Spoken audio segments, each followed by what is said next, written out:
इसलिए शिव महापुराण कहता है कि तीनों पहर में भगवान शंकर के दर्शन करने का फल जो है वो अलग अलग मिलता है।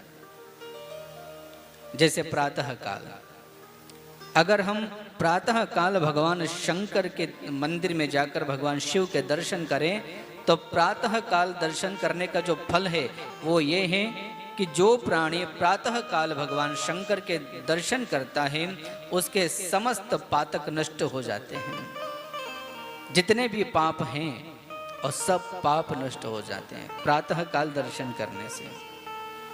अगर प्रातः काल ना कर पाओ तो दोपहर में दर्शन कर लो।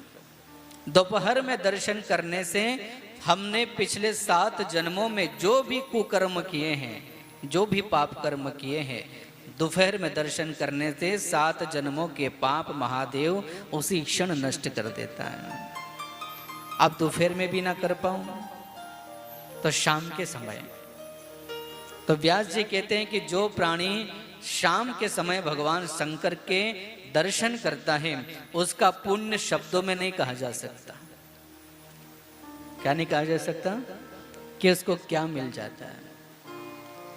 इसलिए सुबह चुक जाओ तो दोपहर को करो, दोपहर चुक जाओ तो शाम को करो, और शाम चुक जाओ तो रात्रि में अपने बिस्तर पर बैठकर मेरे महादेव के स्वरूप का ध्यान करके निद्रासन में चले जाओ। नींद भी बड़ी प्यारी आएगी।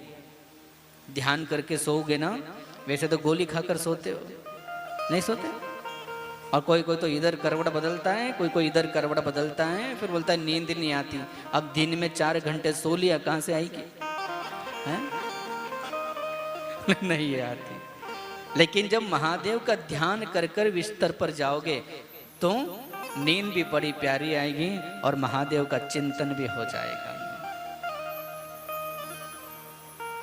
इसलिए सदैव उनकी महिमा का गान करिए, और हो सके तो महादेव की कोई सेवा स्वीकार कर लीजिए।